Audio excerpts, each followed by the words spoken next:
नमस्कार दोस्तों, मैं हूं आपका दोस्त प्रवीण कुमार बागड़े और आज हम पढ़ेंगे दोस्तों कंप्यूटर का 10वां topic database management system. Data और डेटाबेस मैनेजमेंट सिस्टम। तो दोस्तों मैं आपको जानकारी के लिए बता दूं, इसके प्रीवियस वीडियोस में मैंने परीक्षा मंथन के 10 चैप्टरों को डाल दिया है। आप हमारे इस चैनल को सब्सक्राइब करें, हमारे वीडियो को लाइक करें, कमेंट करें और अपने दोस्तों में शेयर करें। तो दोस्तों बिना देरी किए शुरू करते हैं अपनी कहानी। तो दोस्तों मैं आज आपको बताने वाला हूँ डेटा और डेटाबेस मैनेजमेंट सिस्टम के बारे में। तो दोस्तों सबसे पहले हम समझेंगे डेटा क्या होता है। तो जानकारी के लिए मैं आपको बता दूं दोस्तों, जब मैंने आपको इलेक्ट्रॉनिक डेटा प्रोसेसिंग पढ़ाया था फर्स्ट वीडियो में, तो मैंने आपको बताया था कि कंप्यूटर में इनपुट की जाने वाली जानकारी या तथ्यों को डेटा कहा जाता है, जो कि कीबोर्ड और माउस के माध्यम से इनपुट किए जाते हैं। तो दोस्तों डेटा क्या होता है? डेटा की डेफिनेशन होती है दोस्तों कि कंप्यूटर में अव्यवस्थित आंकड़ों के समूह को डेटा कहा जाता है। मतलब कि ऐसा डेटा, ऐसी जानकारी जो प्रोसेस नहीं की गई है। जब डेटा प्रोसेस हो जाता है दोस्तों तो वो काय में बदल जाता है, इंफॉर्मेशन में बदल जाता है। तो दोस्तों हम बात कर रहे हैं डेटा की। तो डेटा जो होता है वो अव्यवस्थित आंकड़ों का समूह होता है। तो बुक के ऊपर अब हम जाएंगे, तो बिना देरी किए शुरू करते हैं दोस्तों। बुक के ऊपर जाते हैं। आज हम पढ़ेंगे डेटा और डेटाबेस मैनेजमेंट सिस्टम में डेटा को।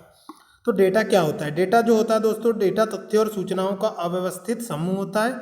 डेटा कहलाता है, डेटा वह तथ्य है जिसका स्वयं कोई विशेष अर्थ नहीं होता, परंतु एक निश्चित मान होता है। कोई भी संख्या, अक्षर, चित्र, टेक्स्ट, आवाज़, चलचित्र, number, letter, text, image, audio या वीडियो डेटा हो सकता है, जो भी हम कंप्यूटर में इनपुट करते हैं। इसके बाद में हम बात करेंगे दोस्तों डेटा के प्रकार पे। तो डेटा का प्रकार क्या होता है? तो मैंने आपको दोस्तों डेटा के प्रकार में दो ही डेटा के प्रकार बताए थे फर्स्ट वीडियो में, numeric data and alpha numeric data. लेकिन दोस्तों डेटा जो होता है, अगर हम ब्रॉडली डिस्कस करें तो डेटा कई प्रकार का हो सकता है, जिसके बारे में आज हम डिटेल में डिस्क्राइब करेंगे। तो कंप्यूटर में स्टोर किए जाने वाले डेटा को निम्नलिखित वर्गों में बांटा जा सकता है। सबसे पहले हम बात करेंगे दोस्तों संख्यात्मक डेटा की। तो नाम ही है दोस्तों न्यूमेरिक डेटा, मतलब कि नंबर से मिलकर बना होता है। ये 0 से लेकर 9 तक के 10 अंकों से मिलकर बना होता है। संख्यात्मक डेटा पर अंकगणितीय क्रियाएं की जा सकती है। किसी भी कक्षा में विद्यार्थियों की संख्या या किसी का रोल नंबर या किसी की सैलरी को हम या किसी की एज को नंबर में रिप्रेजेंट कर सकते हैं दोस्तों। तो डेटा क्या होता है? संख्यात्मक डेटा एक डेटा जो होता है वो अव्यवस्थित आंकड़ों का समूह होता है, जिसमें पहला डेटा है न्यूमेरिक डेटा। तो न्यूमेरिक डेटा जो होता है दोस्तों वो ऐसा डेटा होता है जो नंबर से मिलकर बना होता है। इसके बाद में हम बात करेंगे दोस्तों अक्षर डेटा की, यानी कि अल्फ़ाबेटिक डेटा की। तो अल्फ़ाबेटिक डेटा होता है जो दोस्तों, जैसे किसी व्यक्ति का नाम हिंदी में या इंग्लिश में, मतलब कि अंग्रेजी वर्णमाला के अक्षरों से मिलकर बना डेटा, या हिंदी वर्णमाला के अक्षरों से मिलकर बना डेटा जो होता है दोस्तों वो अल्फ़ाबेटिक डेटा कहलाता है। जैसे अगर मैं अपने नाम की बात करूं तो मेरा नाम जो है दोस्तों प्रवीण कुमार बागड़े है। तो प्रवीण कुमार बागड़े जब मैं लिखूंगा दोस्तों किसी कागज के ऊपर, तो इसमें मैं सारे अंग्रेजी वर्णमाला के अक्षरों का यूज़ करूंगा। तो ये अंग्रेजी वर्णमाला के अक्षरों से मिलकर बना है, मतलब कि अंग्रेजी वर्णमाला के अक्षर अल्फ़ाबेट है। तो मेरा जो नाम है दोस्तों प्रवीण कुमार बागड़े, ये एक अल्फ़ाबेटिक डेटा है। तो इस तरह से हम जब भी कोई कीबोर्ड के माध्यम से कंप्यूटर में डेटा को, नाम को इनपुट करेंगे तो वो एक अल्फ़ाबेटिक डेटा होता है। इसके बाद में मैं बात करूंगा दोस्तों अल्फ़ा न्यूमेरिक डेटा की। तो अल्फ़ा न्यूमेरिक डेटा जो होता है दोस्तों, यह संख्याओं, अक्षरों और विशेष चिन्हों से मिलकर बना डेटा है। इसमें अंकगणितीय क्रियाएं नहीं की जा सकती, परंतु इसकी तुलना की जा सकती है। कक्षा के विद्यार्थियों का जो पता होता है दोस्तों वो संख्यात्मक डेटा है, मतलब कि अक्षर संख्यात्मक डेटा है। कहने का मतलब यह है कि वह अंकों का भी कॉम्बिनेशन है और अक्षरों का भी कॉम्बिनेशन है। जैसे अगर मैं बात करूं दोस्तों अपनी ईमेल आईडी की, तो मेरी एक ईमेल आईडी है प्रवीण बागड़े, उसके बाद में है दोस्तों 999@gmail.com। तो दोस्तों इसमें 999 भी है और अल्फ़ाबेट भी है। तो ये क्या है? एक अल्फ़ा न्यूमेरिक डेटा है, मतलब कि इसमें अल्फ़ाबेट का यूज़ भी हुआ है और नंबर का भी यूज़ हुआ है। तो इस तरह से जो डेटा होता है दोस्तों वो अल्फ़ा न्यूमेरिक डेटा कहलाता है। इसके बाद में हम बात करेंगे ध्वनि डेटा की। तो ध्वनि डेटा जो होता है दोस्तों, इसे साउंड डेटा कहा जाता है।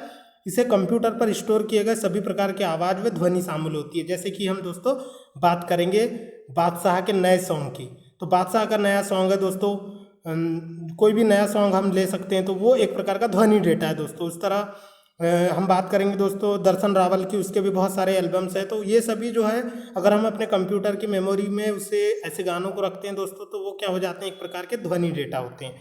इसके बाद में हम रेखा चित्र डेटा की बात करेंगे दोस्तों। तो इसमें चित्र, रेखा चित्र व ग्राफ के रूप में स्टोर किया गया डेटा शामिल होता है दोस्तों। उसके बाद में हम बात करेंगे चलचित्र डेटा की दोस्तों। तो जितनी भी हम मूवीज़ डालते हैं, मूविंग पिक्चर्स, तो मूविंग पिक्चर्स जैसे कि मैंने कोई टिकटॉक पे वीडियो बनाया दोस्तों और उसे अपने ईमेल आईडी पर डाल दिया या अपने मोबाइल फ़ोन में डाल दिया या स्मार्टफोन में डाल दिया या लैपटॉप पे डाल दिया दोस्तों, तो एक प्रकार का वीडियो डेटा होता है। तो इस तरह से जो होते हैं दोस्तों डेटा के टाइप होते हैं, एक होता है न्यूमेरिक डेटा, एक होता है अल्फा न्यूमेरिक डेटा, एक होता है अल्फ़ाबेटिक डेटा, एक होता है साउंड डेटा, ग्राफिक डेटा और वीडियो डेटा। तो हमने 5 प्रकार के डेटा को पढ़ लिया दोस्तों। इसके बाद में मैं बात करूँगा सूचना की। तो सूचना क्या होती है? सूचना को भी मैंने आपको कई बार बताया है दोस्तों। सूचना का मतलब होता है किसी को जानकारी को देना। तो वो ऐसी जानकारी जो कंप्यूटर के द्वारा प्रोसेस हो चुकी होती है वो क्या कहलाती है दोस्तों? इन्फॉर्मेशन कहलाती है। तो जब मैंने आपको ईडीपी पढ़ाया था, इलेक्ट्रॉनिक डेटा प्रोसेसिंग, पहले वीडियो को आप ध्यान से देखना दोस्तों मेरी प्लेलिस्ट में जाके। तो हम जब कंप्यूटर में डेटा को इनपुट करते हैं तो वो कंप्यूटर के सीपीयू के द्वारा प्रोसेस हो जाता है और काय में बदल जाता है? इन्फॉर्मेशन में बदल जाता है। तो ये जो होता है दोस्तों इन्फॉर्मेशन क्या होती है? सीपीयू के द्वारा प्रोसेस जानकारी को इन्फॉर्मेशन कहा जाता है। तो इस यहाँ बुक में दिया है दोस्तों, उपयोगी सूचना का समूह, उपयोगी डेटा का समूह जो डेटा का विश्लेषण और संकलन के बाद प्राप्त किया जाता है। मतलब सीपीयू जब किसी डेटा को, अव्यवस्थित आंकड़ों को प्रोसेस कर लेता है तो वह इन्फॉर्मेशन में बदल जाता है, जिसके आधार पर कुछ निष्कर्ष निकाला जा सकता है। कंप्यूटर उपयुक्त निर्देशों व अनुदेशों के आधार पर डेटा को सूचना में बदलता है। तो कंप्यूटर में जो प्रोग्राम डाला जाता है दोस्तों, उसके आधार पर वो डेटा को विश्लेषण करता है और उससे जो है डेटा को इन्फॉर्मेशन में कन्वर्ट करता है। तो डेटा को इन्फॉर्मेशन में कौन बदलता है दोस्तों? प्रोसेसर बदलता है। कौन बदलता है? प्रोसेसर बदलता है। तो प्रोसेसर डेटा को इन्फॉर्मेशन में बदलता है और जो जानकारी आती है वो आपका रिजल्ट कहलाती है, परिणाम या इन्फॉर्मेशन कहलाती है। इसके बाद में हम बात करेंगे दोस्तों नॉलेज की। तो दोस्तों नॉलेज क्या होता है? नॉलेज क्या होता है? नॉलेज जो होता है दोस्तों वो होता है फैक्ट प्लस डिटेल इन्फॉर्मेशन। मैं आपको थोड़ा सा आर्टिफिशियल इंटेलिजेंस के आधार पे बता रहा हूँ दोस्तों। नॉलेज जो होता है वो detail information plus fact information होता है। मतलब कि सूचना किससे निकाला गया निष्कर्ष ही ज्ञान है। मतलब कि नॉलेज क्या होता है दोस्तों? किसी सूचना से निकाला गया निष्कर्ष ही ज्ञान है। मतलब कि the conclusion that derived from information is known as knowledge. इसका मतलब यह है दोस्तों कि जो कंक्लूजन होता है, जो कि इन्फॉर्मेशन से डिराइव्ड किया जाता है, निकाला जाता है, रिट्राइव किया जाता है, वही क्या है? ज्ञान है। ज्ञान की बहुत सारी परिभाषा दोस्तों, बात करेंगे हम गौतम बुद्ध की। तो गौतम बुद्ध ने भी ज्ञान के बारे में बहुत सारे डिटेल में बताया है। तो आप जो है गौतम बुद्ध के भी चैप्टर्स को पढ़ सकते हैं। तो ज्ञान तो दोस्तों अध्यात्म ज्ञान अलग होता है और आपका जो कंप्यूटर ज्ञान होता है, शैक्षिक ज्ञान होता है, सामाजिक ज्ञान होता है, हर चीज़ अलग होता है। और ज्ञान जो होता है दोस्तों वो लर्निंग प्रोसेस है। तो दोस्तों हम बात करेंगे सूचना से निकाला गया निष्कर्ष ही ज्ञान है। मतलब कि the knowledge is derived from the information. अब बात करेंगे हम दोस्तों डेटाबेस की। तो डेटाबेस क्या होता है? तो मैं आपको जानकारी के लिए बता दूं दोस्तों, डेटाबेस जो है 2 शब्दों से मिलकर बना है, डेटा प्लस बेस। तो दोस्तों डेटा प्लस बेस, तो डेटा का मतलब आपको मैंने बता दिया अव्यवस्थित आंकड़ों का समूह, और बेस का मतलब होता है आधार। तो डेटाबेस क्या होता है दोस्तों? डेटाबेस जो होता है वो अव्यवस्थित आंकड़ों के आधार पर तैयार किया गया व्यवस्थित डेटा होता है दोस्तों। तो बात करूंगा मैं डेटाबेस के डेफिनेशन के ऊपर दोस्तों। तो डेटाबेस की डेफिनेशन होती है दोस्तों, the collection of organised data, the collection of, यहाँ लिखते नहीं बन रहा है दोस्तों, तो मैं आपको बोल के बता रहा हूँ। आपको मेरे शब्दों को बिल्कुल ध्यान से सुनना है दोस्तों। जिस तरह पिन ड्रॉप साइलेंस होता है उस तरह साइलेंस होकर सुनना है दोस्तों। तो डेटाबेस की मैं डेफिनेशन आपको बता रहा हूँ दोस्तों। विश्व में आपको ऐसी कहीं डेफिनेशन नहीं मिलेगी दोस्तों, इतनी धांसू वाली डेफिनेशन बता रहा हूँ दोस्तों। डेटाबेस जो होता है उसकी डेफिनेशन यह है दोस्तों कि database is a collection of organised data in which we have create data, delete data, update data and organised data and manipulate data. तो दोस्तों डेटाबेस जो होता है वो व्यवस्थित डेटा का समूह होता है, जिसमें हम डेटा को क्रिएट कर सकते हैं, डेटा को अपडेट कर सकते हैं, डेटा को मैनेज कर सकते हैं, डेटा को डिलीट कर सकते हैं, डेटा को कॉपी कर सकते हैं और डेटा को सर्च कर सकते हैं और डेटा को रिट्राइव कर सकते हैं। तो ये हो गया दोस्तों डेटाबेस। अब हम बुक पे जाते हैं दोस्तों। तो डेटाबेस जो होता है किसी विशेष उद्देश्य के लिए एक स्थान पर संग्रहित, समान तथा आपस में संबद्ध इंटर रिलेटेड डेटा को डेटाबेस कहा जाता है। डेटा को व्यवस्थित कर उससे विभिन्न सूचनाएं प्राप्त की जा सकती है तथा आवश्यकता अनुसार उपयोग किया जा सकता है। एक ही डेटाबेस का उपयोग एक से अधिक उद्देश्यों के लिए किया जा सकता है। तो मैं बात करूंगा दोस्तों डेटाबेस के एग्जाम्पल की। तो दोस्तों जो गवर्नमेंट स्कूल या प्राइवेट स्कूल में जो बच्चों का अटेंडेंस रजिस्टर होता है दोस्तों, वो एक प्रकार का डेटाबेस होता है, जिसमें हम बच्चों का नाम, पिता का नाम, वो ओबीसी, एससी या एसटी से आता है, गर्ल्स है या बॉयज़ है, इसके अलावा दोस्तों उसके पेरेंट्स का नाम क्या है, वो कितने %, उसकी अटेंडेंस है, कितने दिन वो प्रेजेंट रहा, कितने दिन अपसेंट रहा, कितने दिन उसने एप्लीकेशन लीव लिया। इस तरह की जो जानकारी होती है दोस्तों वो स्कूल के अटेंडेंस रजिस्टर में दर्ज होती है दोस्तों। तो ये एक प्रकार का डेटाबेस हो गया दोस्तों। तो डेटाबेस क्या होता है, व्यवस्थित आंकड़ों का समूह जिसमें हम डेटा को क्रिएट कर सकते हैं, डिलीट कर सकते हैं, मैनिपुलेट कर सकते हैं, अपडेट कर सकते हैं और कॉपी कर सकते हैं। तो दोस्तों आप जो है नए बच्चे का नाम जोड़ सकते हैं, किसी बच्चे का नाम काट सकते हैं, टीसी निकाल सकते हैं। उसके अलावा दोस्तों आप जो है वहाँ से उसकी बैंक इन्फॉर्मेशन, घर का उसका पेरेंट का नंबर इत्यादि जानकारी भी निकाल सकते हैं दोस्तों। तो डेटाबेस जो है कई उद्देश्यों के लिए प्रयोग किया जा सकता है। तो ऐसे ही हम कंप्यूटर में भी दोस्तों अटेंडेंस रजिस्टर क्रिएट कर सकते हैं MS एक्सेल में। ओके दोस्तों, इसके बाद में हम बात करेंगे दोस्तों डेटा प्रोसेसिंग की। तो डेटा प्रोसेसिंग क्या होता है, तो मैंने आपको पहले ही बताया दोस्तों, मैंने आपको फर्स्ट वीडियो में इलेक्ट्रॉनिक डेटा प्रोसेसिंग पढ़ाया है, जिसमें मैंने बताया कि कंप्यूटर में इनपुट डिवाइस के माध्यम से कंप्यूटर में डेटा डाला जाता है, जो कहा जाता है ALU, जो कि कीबोर्ड के माध्यम से सीधा मदरबोर्ड में जाता है और मदरबोर्ड में प्रोसेसर लगा होता है जहां डेटा को प्रोसेस किया जाता है। तो डेटा प्रोसेसिंग कंप्यूटर के मदरबोर्ड में लगे प्रोसेसर के द्वारा की जाती है। तो यहाँ पे दिया है दोस्तों, किसी इनपुट को उपयोगी आउटपुट में बदलने के लिए गतिविधियों और प्रक्रियाओं का क्रम प्रोसेसिंग कहलाता है, जो कि प्रोसेसर के द्वारा की जाती है। डेटा प्रोसेसिंग इनपुट को उपयोगी सूचना आउटपुट में बदला जाता है। तो जो जानकारी आती है दोस्तों आउटपुट, वो हमको आउटपुट डिवाइस के माध्यम से दिखाई देती है। इसके बाद में मैं बात करूंगा दोस्तों डेटाबेस मैनेजमेंट सिस्टम के बारे में। तो डेटाबेस मैनेजमेंट सिस्टम क्या भला है, मैं आपको जानकारी के लिए बता दूं दोस्तों, डेटाबेस मैनेजमेंट सिस्टम का फुल फॉर्म कंपटीशन एग्जाम में पूछा जाता है कि DBMS का पूरा नाम क्या होता है। तो DBMS का पूरा नाम होता है दोस्तों डेटाबेस मैनेजमेंट, इसको मैं शॉर्ट में लिख रहा हूं दोस्तों MGMT system, database management system. तो डेटाबेस मैनेजमेंट सिस्टम जो होता है दोस्तों वो एक प्रकार का सॉफ्टवेयर प्रोग्राम होता है या एक प्रकार का एप्लीकेशन सॉफ्टवेयर होता है जो कंप्यूटर का उपयोग कर डिजिटल डेटाबेस बनाने यानी डेटा को व्यवस्थित करने, मैनिपुलेट करने, उसमें परिवर्तन करने यानी एडिट करने, उसमें अद्यतन करने मतलब अपडेट करने, डेटा का साझा उपयोग करने यानी शेयर करने, पुराने डेटा को मिटाने यानी पुराने डेटा को डिलीट करने तथा नया डेटा स्टोर करने का कार्य करता है। मतलब कि मैंने आपको डेफिनेशन में बताया दोस्तों कि database is a organised collection of data in which we have created data, deleted data, updated data, copy data, updated data, manipulated data ETC दोस्तों। इसके बाद में डेटाबेस मैनेजमेंट सिस्टम कंप्यूटर का उपयोग कर तथ्यों को एक स्थान पर स्टोर करने और अनाधिकृत यूजर्स द्वारा इसका उपयोग करने रोकने की व्यवस्था है दोस्तों। तो डेटाबेस मैनेजमेंट सिस्टम अनेक अधिकृत उपयोगकर्ताओं को अलग अलग उद्देश्य के लिए डेटा व सूचना साझा करने की सुविधा उपलब्ध कराता है। जैसे हम बात करें दोस्तों अटेंडेंस रजिस्टर की, तो उसमें दोस्तों जो क्लास टीचर है वही उसमें नए नाम दर्ज कर सकता है, TC के लिए वहाँ पे नोटिफाई कर सकता है, एप्लीकेशन के लिए L लिख सकता है, प्रेजेंट के लिए P लिख सकता है और अपसेंट के लिए A लिख सकता है। तो दोस्तों एथोराइज्ड व्यक्ति ही डेटा को अपडेट कर सकता है। तो वैसे ही कंप्यूटर में भी बहुत सारी प्राइवेसी सेटिंग होती है जिनके माध्यम से हम अपनी फाइल को प्रोटेक्ट कर सकते हैं दोस्तों, जो मैं आपको आगे की वीडियोस में बताऊंगा। इसके बाद में हम बात करेंगे दोस्तों डेटाबेस एडमिनिस्ट्रेटर की। तो डेटाबेस एडमिनिस्ट्रेटर क्या होता है, तो इसको बताने के पहले मैं एक छोटी सी जानकारी आपको दूंगा दोस्तों, बहुत ही महत्वपूर्ण है। कंप्यूटर में डेटाबेस बनाने की क्यों जरूरत पड़ी दोस्तों, प्राचीन काल में रजिस्टर, ताम्रपत्र, दुनिया भर के मतलब कि कपड़ों पे लिखा जाता था, वो सभी क्या खराब हो जाते थे। अब उनको संभाल के रखना इतना आसान काम नहीं है। और वर्तमान समय में दोस्तों जब सेमीकंडक्टर मेमोरी आ गई, हार्ड डिस्क आ गई, फ्लॉपी डिस्क आ गई, ब्लूरे डिस्क आ गई, तो काहे को हम रजिस्टर में जानकारी मेंटेन करेंगे। जितना भी डेटा है ऑनलाइन स्टोर करो या फिर कंप्यूटर में फाइल बना के स्टोर करो। उससे क्या होगा, हम जरूरत पड़ने पर जल्दी से जल्दी डेटा रिट्राइवल कर लेंगे और डेटा का सही उपयोग करेंगे। तो डेटाबेस एडमिनिस्ट्रेटर कौन है, तो दोस्तों डेटाबेस एडमिनिस्ट्रेटर एक पर्सन होता है, एक व्यक्ति होता है। जो क्या करता है, डेटाबेस एडमिनिस्ट्रेटर एक व्यक्ति या संस्था है जो कंप्यूटर का उपयोग करने के लिए डेटा को कलेक्ट करती है, सही डेटा को फील्ड में स्टोर करती है, डेटा को अद्यतन करती है, अपडेट करती है और अनधिकृत व्यक्तियों से डेटा को सुरक्षित रखती है।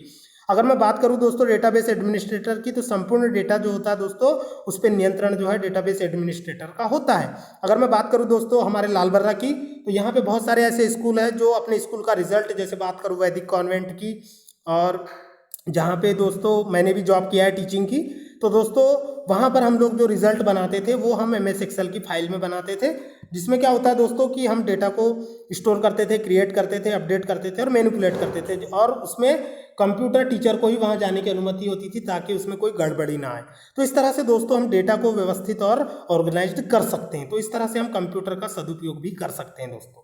इससे क्या होता है दोस्तों कि हमको पेपर वर्क से हमको बच जाते हैं, जिससे हमारा पर्यावरण भी सुरक्षित रहता है। इसके बाद में हम बात करेंगे दोस्तों, क्या आप जानते हैं, तो एक इम्पॉर्टेंट फैक्ट है, आपको इसको ध्यान से देखना है।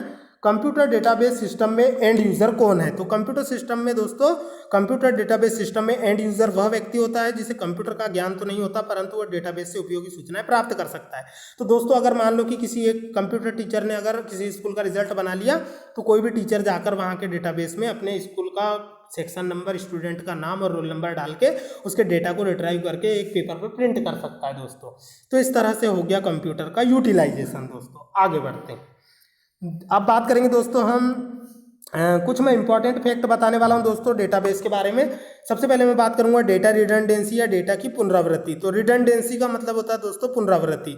तो दोस्तों कई कंपटीशन एग्जाम में इंग्लिश में क्वेश्चन पूछा जाता है कि डेटा रिडंडेंसी क्या है, तो वहां पे हिंदी मीडियम के बच्चे जो है दोस्तों वो घबरा जाते हैं। तो आपको घबराना नहीं है, बिल्कुल भी नहीं घबराना है, ऐसे छोटे छोटे वर्ड को याद कर लेना है दोस्तों।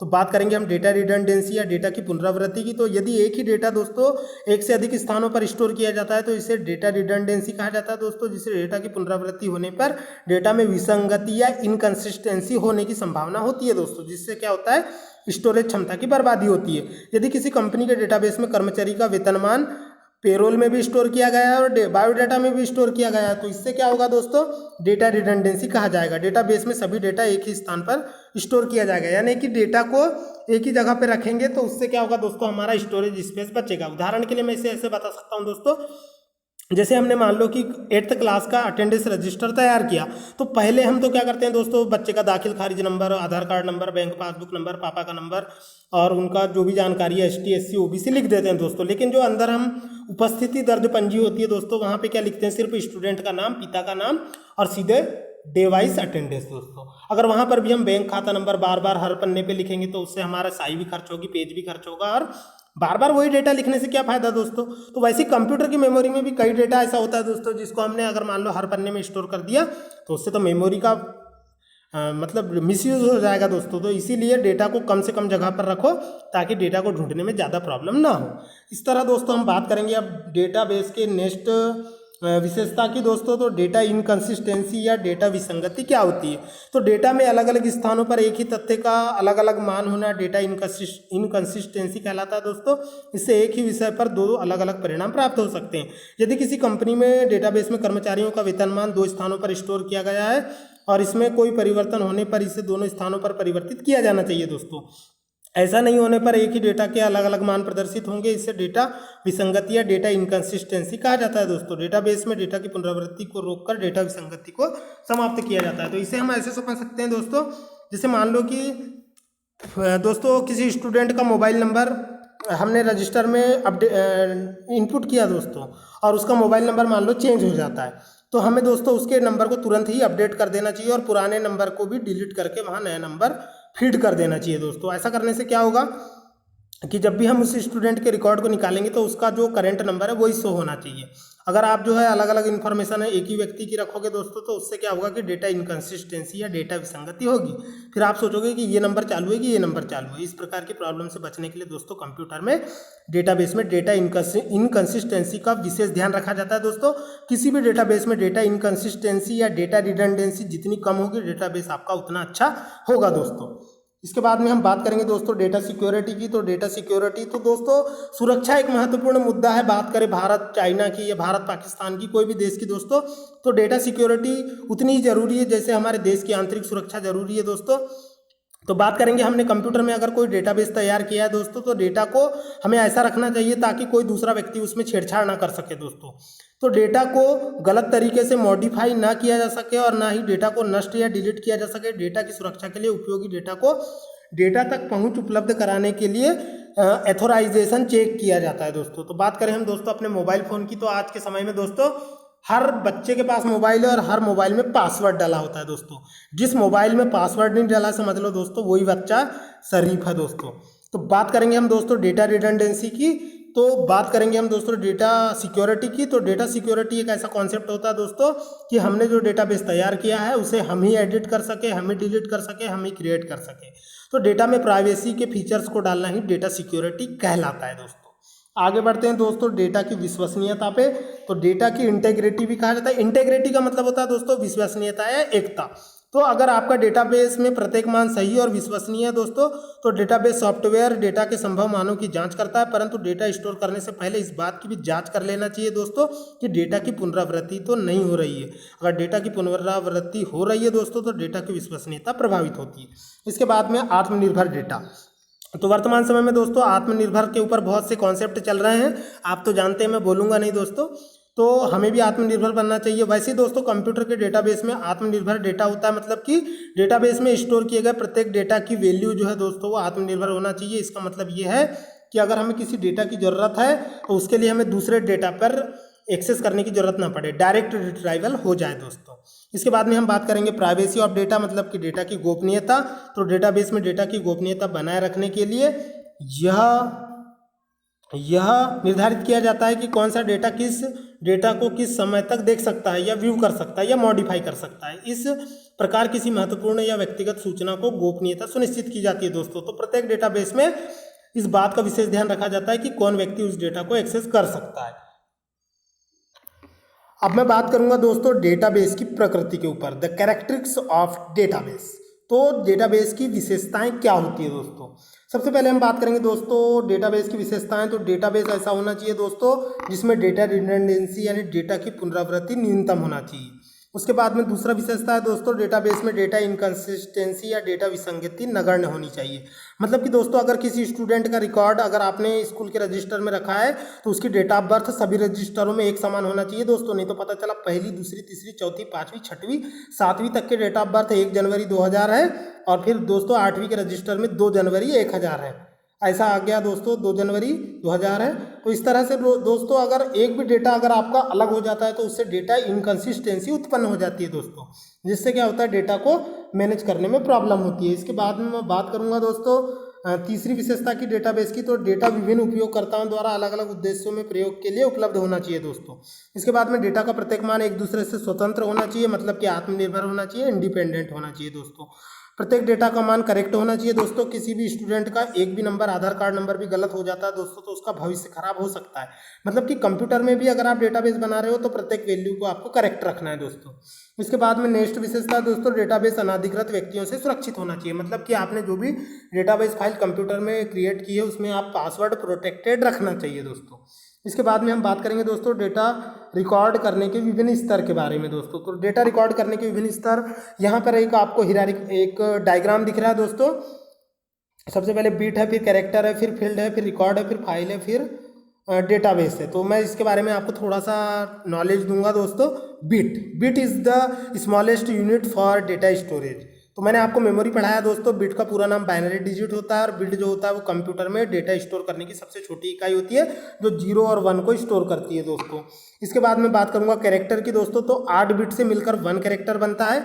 The collection of 8 bit is known as a byte या कैरेक्टर। तो दोस्तों बात करेंगे हम 8 बिट के समूह को 1 बाइट या कैरेक्टर कहा जाता है दोस्तों। तो कंप्यूटर में किसी भी कैरेक्टर को निरूपित करने के लिए 8 बिट का उपयोग किया जाता है दोस्तों। तो 8 बिट का समूह जो है वो कैरेक्टर कहलाता है। इसके बाद में हम बात करेंगे दोस्तों फील्ड की।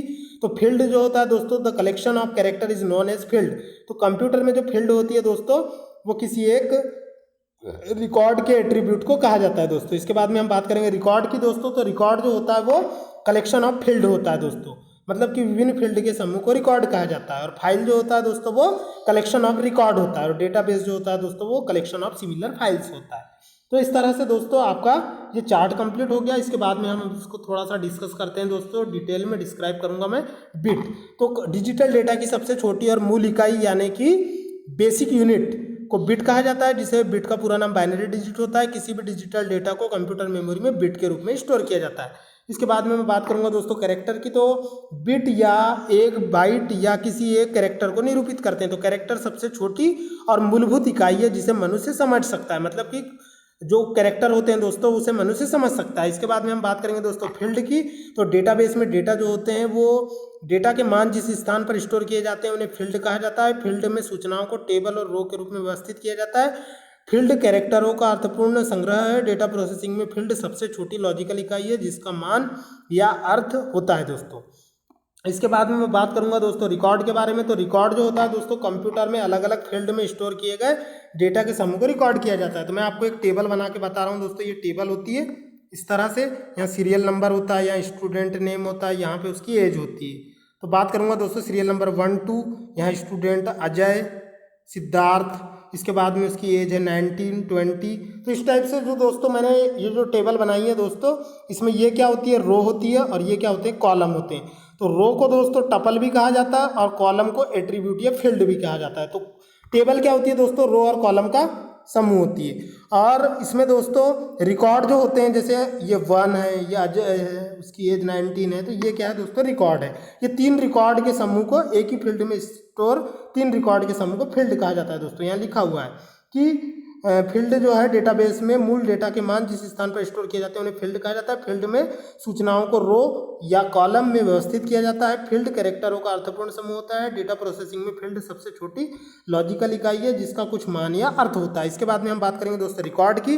तो रिकॉर्ड जो होता है दोस्तों, एक ही विषय पर अलग अलग फील्ड में स्टोर किए गए डेटा के समूह को रिकॉर्ड कहा जाता है। और फाइल जो होती है दोस्तों, कलेक्शन ऑफ रिकॉर्ड, तो रिकॉर्ड के समूह को फाइल कहा जाता है। फाइल में प्रत्येक रिकॉर्ड एक ही फील्ड के द्वारा पहचाना जाता है। अब आगे बढ़ते हैं दोस्तों, इसके बाद हम दोस्तों बात करेंगे डेटाबेस की दोस्तों। तो आगे बढ़ते हैं डेटाबेस की ओर दोस्तों। तो बिना देरी के शुरू करते हैं दोस्तों, डेटाबेस क्या होता है। तो मैंने डेटाबेस के बारे में आपको पहले ही बता दिया है दोस्तों। The database is a collection of organised data it in which we have create data, delete data and update data. मतलब कि डेटाबेस जो होता है वो व्यवस्थित फाइलों का समूह होता है जिसमें हम नई फाइलों को जोड़ सकते हैं, नए रिकॉर्ड को जोड़ सकते हैं, नए पुराने रिकॉर्ड को हटा सकते हैं दोस्तों। अगर हम रियल लाइफ में डेटाबेस की बात करें दोस्तों, तो जैसे अगर हम बात करेंगे दोस्तों किसी स्कूल के अटेंडेंस रजिस्टर की दोस्तों, तो वो एक प्रकार का डेटाबेस होता है दोस्तों, जो कि ऑफलाइन डेटाबेस होता है। वैसे ही हम कंप्यूटर में MS एक्सेस में, MS एक्सेल में डेटाबेस क्रिएट कर सकते हैं। MS वर्ड में भी डेटाबेस क्रिएट कर सकते हैं दोस्तों, टेबल बना करके। तो बात करेंगे हम दोस्तों, डेटाबेस जो होता है कई फाइलों का समूह होता है जिसमें सभी फाइलें एक दूसरे से जुड़ी होती है तथा डेटाबेस में किसी एक फील्ड में किया गया परिवर्तन सभी फाइलों में परिलक्षित होता है।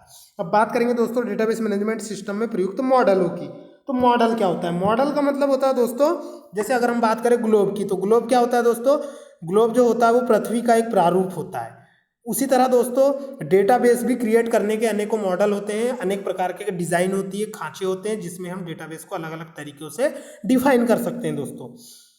सबसे पहले मैं बात करूंगा दोस्तों रिलेशनल डेटा मॉडल की। तो रिलेशनल डेटा मॉडल का मतलब होता है दोस्तों ऐसा डेटाबेस जिसमें कई टेबल होती है और सभी टेबल क्या होती है दोस्तों, एक दूसरे से रिलेटेड होती है। जैसे दोस्तों रिश्तेदारी, मामा का लड़का, चाचा का लड़का, ठीक उसी प्रकार दोस्तों रिलेशनल डेटाबेस जब हम कंप्यूटर में तैयार करते हैं, तो अगर हमने 4 टेबल बनाई है दोस्तों, जैसे अगर मान लो दोस्तों आपका 5वीं तक के स्कूल है दोस्तों CBSE का, तो आपने पहली क्लास का डेटाबेस बनाया, दूसरी क्लास का, तीसरी क्लास का, चौथी क्लास का और 5वीं क्लास का।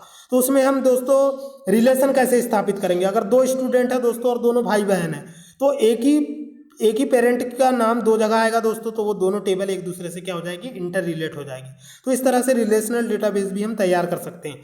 इसके बाद में हम बात करें दोस्तों रिलेशनल डेटा मॉडल की, तो इसमें डेटा को टेबल्स के रूप में व्यवस्थित किया जाता है। टेबल्स में रो कॉलम बनाए जाते हैं। तो खड़े वाले जो होते हैं दोस्तों, जो वर्टिकल होते हैं, वो टेबल में कॉलम कहलाते हैं, और जो आड़ा जो होता है दोस्तों या हॉरिजेंटल जो रिकॉर्ड होता है दोस्तों, वो क्या कहलाता है आपका, ये आपका रो कहलाता है दोस्तों, और खड़ा वाला आपका कॉलम कहलाता है दोस्तों।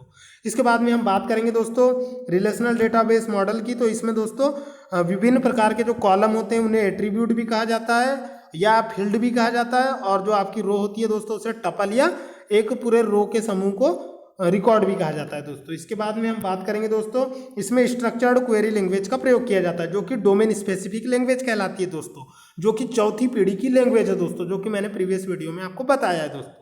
इसके बाद में हम बात करेंगे दोस्तों नेटवर्क डेटा मॉडल की। तो सबसे पहले मैं आपको बता दूं दोस्तों नेटवर्क का मतलब क्या होता है। नेटवर्क का मतलब होता है दोस्तों संजाल, मतलब कि नेटवर्क शब्द 2 शब्दों से मिलकर बना है दोस्तों, नेट प्लस वर्क। मतलब कि नेट का मतलब होता है दोस्तों मकड़ी का जाला, मकड़ी जो जाला बनाती है दोस्तों उसे नेट कहा जाता है। और वॉलीबॉल के इसमें भी आपने दोस्तों नेट देखा होगा वॉलीबॉल गेम में। और वर्क का मतलब होता है दोस्तों कार्य। तो ऐसा नेटवर्क क्या होता है दोस्तों, बहुत सारे एट्रीब्यूट्स का समूह होता है। तो क्या होता है दोस्तों, नेटवर्क डेटा मॉडल में बहुत सारा रिकॉर्ड होता है जो कि आपस में क्या होता है, लिंक होता है। तो आपने देखा होगा दोस्तों, इंटरनेट जो है नेटवर्कों का नेटवर्क है जिसमें विश्व के कंप्यूटर आपस में इंटरकनेक्टेड रहते हैं। वैसे नेटवर्क डेटा मॉडल जो होता है दोस्तों, इसमें अनेक प्रकार की आप डेटाबेस टेबल बनाते हैं और वो सभी टेबलें जो होती है दोस्तों आपस में इंटरलिंक होती है। इसके बाद में मैं बात करूंगा हिरारिकल डेटा मॉडल की दोस्तों। तो इसे हिंदी में पदानुक्रम डेटा मॉडल कहा जाता है दोस्तों। और पदानुक्रम डेटा मॉडल का मतलब होता है दोस्तों कि जैसे हमने एक टेबल बनाई दोस्तों और टेबल से फिर हम नई टेबल बनाएंगे, तो इस तरह से जो दोस्तों पदानुक्रम मतलब एक प्रकार से ये एक प्रकार का दोस्तों जेनेटिकली टेबल होता है जिसमें क्या होता है कि डेटा को रिकॉर्ड के रूप में व्यवस्थित किया जाता है, परंतु रिकॉर्ड आपस में पदानुक्रम से जुड़े होते हैं। ये सबसे पुराना और लोकप्रिय डेटा मॉडल है। इसमें डेटा मैनिपुलेशन लैंग्वेज का प्रयोग किया जाता है। तो इसको एग्जाम्पल के तौर पर मैं ऐसे बता सकता हूँ दोस्तों, एक मैंने टेबल बनाया दोस्तों, टेबल मैं आपको बताऊंगा दोस्तों, जैसे कि अगर मैंने एक टेबल बनाया दोस्तों कि एक इंजीनियरिंग कॉलेज है दोस्तों, उसमें कितनी ब्रांच होती है, 4 ब्रांच होती है दोस्तों। तो इंजीनियरिंग कॉलेज में 4 ब्रांच होती है दोस्तों। तो 4 ब्रांच का मैंने बनाया सीरियल नंबर और ब्रांच। तो branch 1 mechanical, branch 2 chemical, branch 3 electrical, branch 4 computer science, branch 5 information technology. तो इसके बाद में दोस्तों मैं जब सेकेंड टेबल बनाऊंगा, तो सेकेंड टेबल में क्या बनाऊंगा दोस्तों, सबसे पहले आईटी की टेबल बनाऊंगा। तो आईटी की टेबल में टोटल नंबर ऑफ स्टूडेंट, फिर उनके बाद उनके स्टूडेंट नेम, फादर्स नेम, फिर उनके सेमेस्टर वाइज रिजल्ट, इस टाइप से जो टेबल, तो मैं हर ब्रांच की एक अलग टेबल बनाऊंगा दोस्तों और एक उनकी पेरेंट टेबल बनाऊंगा दोस्तों। तो ये क्या हो गया, एक प्रकार का हायरार्किकल डेटा मॉडल हो गया दोस्तों। तो मैं आपको डेटाबेस जो है दोस्तों बहुत ही डिटेल में चेहरा दिखाकर बताऊंगा दोस्तों। तो आपको मेरे वीडियोस कैसे लग रहे हैं, इन्हें लाइक करें, कमेंट करें और शेयर करें दोस्तों। तो इस तरह से एक टेबल बनाना और उस टेबल से डिराइव्ड करके नई टेबलें बनाना, तो ये क्या होता है दोस्तों, एक प्रकार से पदानुक्रम या हिरारिकल टेबल का एग्जाम्पल है दोस्तों। तो इसे हिरारिकल डेटा मॉडल कहा जाता है दोस्तों। इसके बाद में हम डेटाबेस लैंग्वेज के ऊपर जाएंगे दोस्तों। तो डेटाबेस लैंग्वेज को मैं बताने से पहले लैंग्वेज के बारे में बता दूं दोस्तों। लैंग्वेज कम्युनिकेशन का माध्यम होता है और डेटाबेस लैंग्वेज जो होती है दोस्तों, वो ऐसी लैंग्वेजेस होती है जिसमें हम डेटाबेस सॉफ्टवेयर को तैयार करते हैं। तो बात करेंगे दोस्तों हम डेटा डेफिनेशन लैंग्वेज की। तो डीडीएल का पूरा नाम कॉम्पिटिशन एग्जाम में आता है दोस्तों। डीडीएल का पूरा नाम डेटा डेफिनेशन लैंग्वेज होता है। यह डेटा के प्रकार और उनके बीच संबंध को परिभाषित करता है दोस्तों। जैसे कि हमने न्यूमेरिकल डेटा रखा है, सैलरी वाला अल्फा न्यूमेरिक डेटा रखा है, और भी मतलब रिकॉर्ड वाला डेटा रखा है, मेटा डेटा रखा है। तो इस तरह से मल्टीपल टाइप के डेटा के बीच में रिलेशन को डिफाइन करने वाले डेटा को डेटा डेफिनेशन लैंग्वेज कहा जाता है दोस्तों। इसके बाद में हम बात करेंगे दोस्तों डेटा मैनिपुलेशन लैंग्वेज की। तो मैनिपुलेशन का मतलब होता है दोस्तों क्रियान्वित करना। तो डेटा को डेटाबेस में डेटा को डालना, डेटा को अपडेट करना और डेटा को डिलीट करने का काम जो है दोस्तों डेटा मैनिपुलेशन लैंग्वेज की हेल्प से किया जाता है। अगर दोस्तों हमने एक अटेंडेंस रजिस्टर बनाया, उसमें कोई एक स्टूडेंट टीसी लेकर चला जाता है दोस्तों, तो उसके रिकॉर्ड को डिलीट करना, ये काम कौन करता है दोस्तों, डेटा को, इसको रिकॉर्ड को डिलीट करना या अपडेट करना डेटा मैनिपुलेशन करना कहलाता है दोस्तों। ये कई लोगों को पता नहीं है, करते हैं लेकिन पता नहीं है। इसके बाद में हम बात करेंगे दोस्तों क्वेरी लैंग्वेज की। तो क्वेरी का मतलब क्या होता है, क्वेरी का मतलब होता है दोस्तों ढूंढना। अब आपके घर में दोस्तों पूरी की पूरी, मेरे घर में एमपीपीएससी की और रेलवे की और बैंकिंग की बुक्स रखी है दोस्तों। अब मेरे को वहाँ से केमिस्ट्री की बुक निकालना है दोस्तों। तो अब मैं क्या करूँगा, क्वेरी मारूंगा अपने घर में। मैं देखूंगा कि मैंने अलमारी के कौन से खाने में केमिस्ट्री की बुक रखी है, साइंस की बुक रखी है। तो बुकों को ढूंढना क्या कहलाता है दोस्तों, क्वेरी करना। क्वेरी करना मतलब सर्च करना। तो डेटाबेस तैयार करने में जो लैंग्वेज तैयार की जाती है दोस्तों, तो उसमें कई क्वेरी लैंग्वेज होती है, मतलब कि कई लैंग्वेज ऐसी होती है दोस्तों जो डेटाबेस को जल्दी से जल्दी निकालने के लिए डेटाबेस तैयार करने में प्रयोग की जाती है। तो ऐसी लैंग्वेजेस को डेटाबेस क्वेरी लैंग्वेज कहा जाता है। तो कंप्यूटर में एक बहुत ही महत्वपूर्ण डेटाबेस क्वेरी लैंग्वेज होती है दोस्तों, जिसे एसक्यूएल कहा जाता है दोस्तों, जिसका पूरा नाम कॉम्पिटिशन एग्जाम में आता है। इसका पूरा नाम होता है दोस्तों स्ट्रक्चर्ड क्वेरी लैंग्वेज। तो स्ट्रक्चर्ड क्वेरी लैंग्वेज जो होती है दोस्तों, ये एक ऐसी लैंग्वेज होती है जिसे डोमेन स्पेसिफिक लैंग्वेज कहा जाता है। ये चौथी पीढ़ी की प्रोग्रामिंग लैंग्वेज है दोस्तों। इसके बाद में मैं बात करूंगा दोस्तों, आगे बढ़ते हैं हमारे वीडियो में, object query language database language, जिसका विकास ऑब्जेक्ट ओरिएंटेड डेटाबेस के लिए किया जाता है। तो ऑब्जेक्ट ओरिएंटेड लैंग्वेज भी होती है दोस्तों। इसके बाद में हम आगे बढ़ेंगे दोस्तों, हमारे वीडियो पे बात करेंगे दोस्तों कुछ प्रमुख डीबीएमएस सॉफ्टवेयर के बारे में। तो Oracle database software, Microsoft SQL software और माइक्रोसॉफ्ट एक्सेस। तो ये डीबीएमएस सॉफ्टवेयर है, मतलब कि ये ऐसे सॉफ्टवेयर है दोस्तों जिनमें हम डेटाबेस को क्रिएट कर सकते हैं। तो ओरेकल डेटाबेस सॉफ्टवेयर, ओरेकल का नाम आपने सुना होगा दोस्तों, इंजीनियरिंग में ओरेकल का डेटाबेस तैयार किया जाता है, प्रोजेक्ट तैयार किए जाते हैं। इसके अलावा माइक्रोसॉफ्ट एसक्यूएल सर्वर जो होता है दोस्तों, माइक्रोसॉफ्ट एसक्यूएल सर्वर जो होता है दोस्तों, ये भी एक प्रकार का माइक्रोसॉफ्ट का डीबीएमएस सॉफ्टवेयर है दोस्तों। और माइक्रोसॉफ्ट एक्सेस पर तो आपने वर्क किया होगा दोस्तों। इसमें आप जो है अपने फ्रेंड लोगों की लिस्ट बना सकते हैं, उनका डेट ऑफ बर्थ और उनका पर्सनल रिकॉर्ड मैनेज कर सकते हैं दोस्तों, यानी एक प्रकार की कंप्यूटर में डायरी बना सकते हैं दोस्तों। इसके बाद में हम बात करेंगे दोस्तों डीबीएमएस से रिलेटेड शब्दावलियाँ, मतलब कि टर्मिनोलॉजी के बारे में दोस्तों। सबसे पहले मैं बात करूंगा रिलेशन या रिश्ते की दोस्तों। तो रिलेशन क्या होता है? रिलेशन जो होता है दोस्तों वो एक डेटा युक्त टेबल होता है जिसमें डेटा को रो यानी कि टपल और कॉलम यानी कि एट्रीब्यूट में व्यवस्थित किया जाता है। इसके बाद में टपल जो होता है दोस्तों, जैसे अगर आपने कोई टेबल बनाई है दोस्तों, यहाँ सीरियल नंबर, यहाँ स्टूडेंट नेम, तो ये सीरियल नंबर 1 डाल दिया, स्टूडेंट नेम मैंने प्रिंस डाल दिया। तो इस तरह से दोस्तों ये क्या बन गया, ये आपका एक टपल बन गया दोस्तों। इसके बाद मैं सेकंड रिकॉर्ड बनाऊंगा तो सेकंड टपल बन जाएगा दोस्तों। तो कंप्यूटर में डेटाबेस के प्रत्येक रो को टपल कहा जाता है दोस्तों। इसके बाद में एट्रीब्यूट की बात करूंगा दोस्तों। तो एट्रीब्यूट जो होता है वो प्रत्येक कॉलम को एट्रीब्यूट किया जाता है। तो ये सीरियल नंबर एक एट्रीब्यूट हो गया और स्टूडेंट नेम एक एट्रीब्यूट हो गया, उसका इधर रिजल्ट जो है वो थर्ड एट्रीब्यूट हो गया। तो ऐसे मल्टीपल कॉलम को मल्टीपल एट्रीब्यूट के रूप में हम समझ सकते हैं दोस्तों। इसके बाद में हम बात करेंगे दोस्तों डिग्री की। तो आपने जो टेबल बनाई है उसमें आपने कितने कॉलम बनाए, जितने ज़्यादा कॉलम होंगे दोस्तों टेबल की वो उतनी डिग्री होगी। मतलब कि आपके टेबल में जितने कॉलम की संख्या होगी उसे डिग्री कहा जाता है दोस्तों। इसके बाद में बात करूंगा दोस्तों कोऑर्डिनेलिटी की। तो किसी टेबल या रिलेशन में रो या टपल की संख्या को कोऑर्डिनेलिटी कहा जाता है दोस्तों। जैसे कि मैंने एक बहुत बड़ी टेबल बनाई है, उसमें 50 स्टूडेंट का रिकॉर्ड है। तो 50 स्टूडेंट का रिकॉर्ड है, मतलब उसकी कोऑर्डिनेलिटी कितनी होगी दोस्तों? 50 होगी। मतलब कि किसी टेबल में रो की संख्या को कोऑर्डिनेलिटी कहा जाता है दोस्तों। इसके बाद में मैं बात करूंगा दोस्तों व्यू की। तो व्यू जो होता है दोस्तों, यह टेबल जिसका स्वयं का अपना कोई डेटा नहीं होता बल्कि उस टेबल के डेटा दूसरे बेस टेबल के लिए होते हैं, व्यूज कहलाता है दोस्तों। इस प्रकार व्यूज एक आभासी वर्चुअल टेबल होती है और व्यूज उपयोगकर्ता के लिए सूचना तक सीमित पहुंच पहुंचाने का एक उपयोगी तरीका है। इसके बाद में मैं बात करूंगा दोस्तों प्राइमरी की। तो प्राइमरी की क्या होती है? तो प्राइमरी की को हम ऐसे समझते हैं दोस्तों, प्राइमरी की मतलब यूनिक नंबर। जब आप कोई टेबल बनाते हैं दोस्तों तो टेबल में प्रत्येक रिकॉर्ड की एक यूनिक पहचान होती है, जिसे प्रत्येक टेबल में एक ऐसा कॉलम होता है दोस्तों जिसका डेटा जो होता है वो प्रत्येक रिकॉर्ड के लिए अलग अलग होता है दोस्तों। जैसे अगर मैं सब स्टूडेंट का रिकॉर्ड बनाऊं दोस्तों और सब स्टूडेंट का आधार कार्ड नंबर लिखूं दोस्तों, तो आधार कार्ड नंबर क्या होगा, सभी का सेम नहीं हो सकता दोस्तों, तो वो उसको प्राइमरी की बन जाएगा। या उनके रोल नंबर जो कि कभी समान नहीं होते वो भी प्राइमरी की। मतलब प्रत्येक टेबल में एक तो कॉलम ऐसा होता है दोस्तों जिसमें प्रत्येक स्टूडेंट का रिकॉर्ड अलग होता है और उसी कॉलम को दोस्तों प्राइमरी की कहा जाता है। इसके बाद में मैं बात करूंगा दोस्तों सेकेंडरी की यानी द्वितीयक की। प्राइमरी की यानी प्राथमिक की होता है और सेकेंडरी की यानी द्वितीयक की होता है। तो द्वितीयक की जो होती है दोस्तों डेटाबेस में किसी फील्ड की पहचान के लिए एक से अधिक प्राइमरी की हम ले सकते हैं दोस्तों। तो एक जो होती है दोस्तों एक अल्टरनेट जो हम प्राइमरी की चूज करते हैं दोस्तों उसे हम सेकेंडरी की कहते हैं। इसके बाद में मैं बात करूंगा दोस्तों मेटा डेटा की। तो मेटा डेटा जो होता है दोस्तों किसी अन्य डेटा की स्थिति तथा विषय की सूचना को देने वाला डेटा मेटा डेटा कहलाता है। इसे डेटा ऑफ डेटा कहलाता है। इसका प्रयोग इंटरनेट पर सर्च इंजन ऑप्टिमाइजेशन में किया जाता है दोस्तों। तो मेटा डेटा जो होता है एक्चुअल में क्या होता है दोस्तों, जैसे आपने गूगल पे सर्च मारा दोस्तों प्रवीण बागड़े कंप्यूटर जीके, तो आप जो है दोस्तों वहाँ पे आपको मेरे मल्टीपल वीडियोस दिखाई देंगे।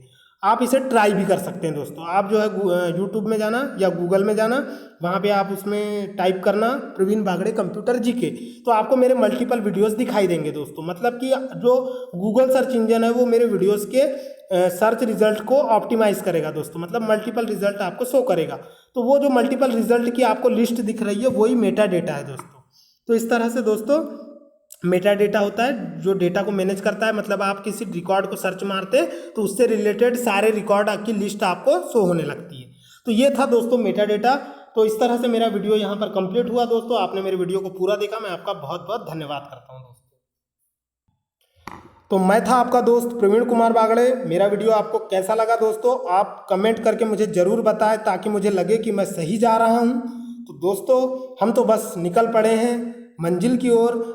हम सही जा रहे हैं या गलत जा रहे हैं डिसाइड आपको करना है दोस्तों। तो कमेंट करके अपनी राय मुझे ज़रूर दे, मैं आपके इंतज़ार में दोस्तों।